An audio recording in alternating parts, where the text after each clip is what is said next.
I don't think it was a surprise to too many that the Bears were strongly considering taking a tight end with that 10th overall pick.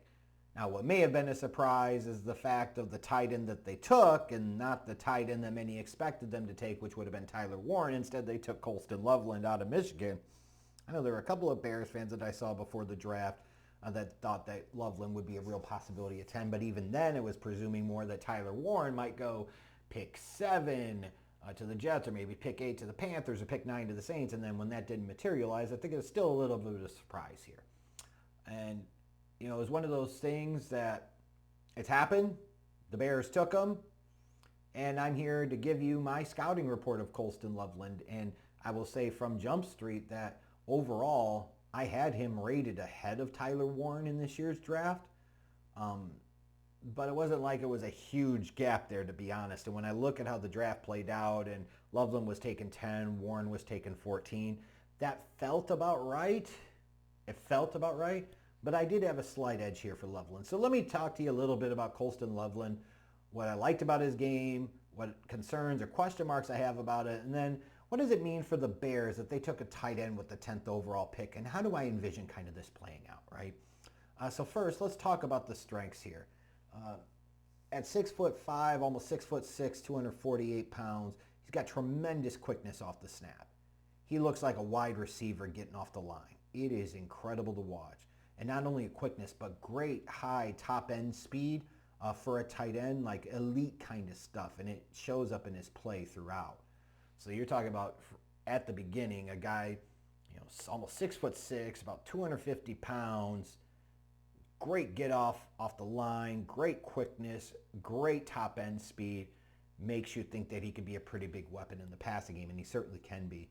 He's got really refined route running skills, like elite route running skills. His ability to get separation, the subtleness of his movement, the crispness of his breaks, for a guy that's 6'6", almost 250 pounds, is elite, impressive stuff. He's got athleticism that you can use all over the field. And another thing I think for tight ends is having that ability to find the soft spot in the zone coverage, knowing when to sit down, knowing to anticipate where that window is going to be. He demonstrated a pretty good feel for that the past couple of years at Michigan. I really like that about him because with all of his speed and explosiveness and athleticism, those guys sometimes can be so dependent on they've got to be moving at all times in order to be successful. You know, it's about like, how do I get the 8-yard little quick hook, the little curl route? Like, how do I find that soft spot in the zone, that layered crossing route over the middle, right? And he does that really, really well. He's got a really expansive route tree for a tight end.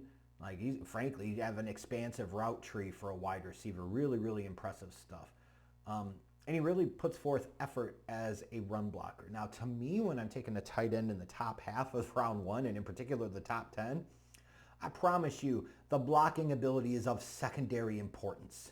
It's a nice to have. It is not an absolute must have. I'm not expecting him to be a lockdown, like stud blocker at the tight end position, like let's say a Darnell Washington or a George Kittle. I'm not looking for that. If he has it, it's great. Certainly not going to complain. But at minimum, at least, I say Colston Loveland puts forth some effort as a run blocker, and you like to see it. And what's really intriguing about this young man is, even with 3 years at a high level at Michigan, he only turned 21 years old in April, so he's a really young prospect. There's a lot of upside there versus Tyler Warren's a couple years older, had a lot more experience, and it took him forever to finally have a massively productive season. You know, Loveland's been pretty productive the past few seasons. In terms of him as a prospect, what are some of the things that I'm concerned about or things I have question marks about? First, I think, is the recovery from his January shoulder surgery for the AC joint dislocation. You know, it's not something that should scare you for the long term, but in the short and intermediate term, you say, hey, this is a guy that won't be able to do everything in terms of heavy lifting and so forth and full work until late July, so right around training camp time. It's fair to wonder if he's going to be a little slow to get up into the curve as he's recovering from the injury. In terms of as an actual player on the field, though, he's got some focus and technique drops he has to clean up. I'd like to see him be a little bit of a stronger hands catcher. And just some of the drops that he has are inexcusable. You cannot have those. That's part of the thing you're looking for as a tight end is that safety blanket, right? That safety valve for your quarterback. And at times he could be a lot better there.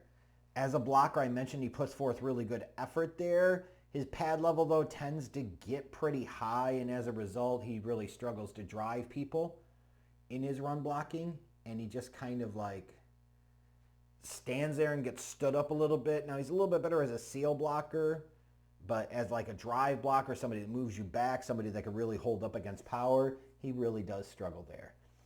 For a 250-pound guy or close to it, he really doesn't break as many open field tackles as you would like him to see. He really doesn't. And I'm not saying that he doesn't run hard, but he doesn't seem to run after the catch with the type of physicality that you would prefer for a guy of his size. And I think that just ties into the fact that he needs to get a little stronger. He needs to probably add 10 to 15 pounds of man muscle, maybe make a baby or two, because that'll always put the man weight on you right quick. He's got to do something, though, because with that combination of speed and size, you would expect him to be a real problem to tackle in the open field. And at too many moments, he went down too easily with one linebacker or one safety trying to tackle him. Just can't have that. You need a guy like him at that size to provide a bit of attitude over the middle of the field. When I look at Colston Loveland overall, though, like I mentioned, I think it's going to take him a while to get into rhythm as a rookie, especially coming off of that surgery. So he could be a guy that you're looking for him to do big things as a rookie, but it might take him a bit before he really starts to show that flash. Well, those flashes are certainly there. He's really got a rare combo of size, athleticism, quickness, speed at that position. Really exciting, the possibilities of what he could do. For the Bears, I look at this, I see the vision, right? And I think a lot of Bears fans see the vision, whether they fully agree with it or not, just like me. They see the vision. Ben Johnson sees him as a Sam Laporta type of tight end with even more speed and explosiveness, which is fair, and I would agree with that assessment. But when you're taking a guy in the top 10 as a tight end in particular, he's got to be a primary or no worse than a secondary option in the passing game. He's got to be. You can't draft this guy this high and then just be content with him getting like 600 to 700 yards receiving a season. No, it's just not going to fucking work.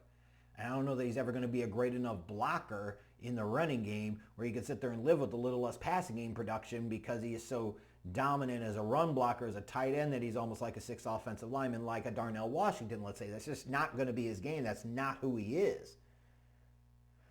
So, it's one of these things in this draft. Ashton Genty's gone. When you look at the way the draft had played out, you already had 3 offensive tackles taken by the time the Bears got to pick 10. The defenders there, I could have made an argument for Jalen Walker, but, it felt like the Bears took kind of a luxury pick, but at the same point in time, a luxury pick that was kind of necessitated based off of the way the board has fallen. But yeah, he needs to play with a little more physicality, but I think his combination of athleticism, route running ability, his quickness gives him the upside to be a primary or secondary option in the passing game. But in order to see that at some point in time, something's going to have to change because there's only so many throws, so many passes, so many balls to go around in the Chicago Bears passing game. So, when you come in right now, even if you're assuming like full positivity here in 2025 and say Loveland's great from day one, he's probably no more than the third option in the passing game behind Rome Odunze and DJ Moore. And then you're like, okay, you see all this talk about, well, they're going to line up a bunch of 12 personnel with Cole Kmet and blah, blah, blah, blah, blah. And that's great and all, but, who says Cole Kmet's there past 2025?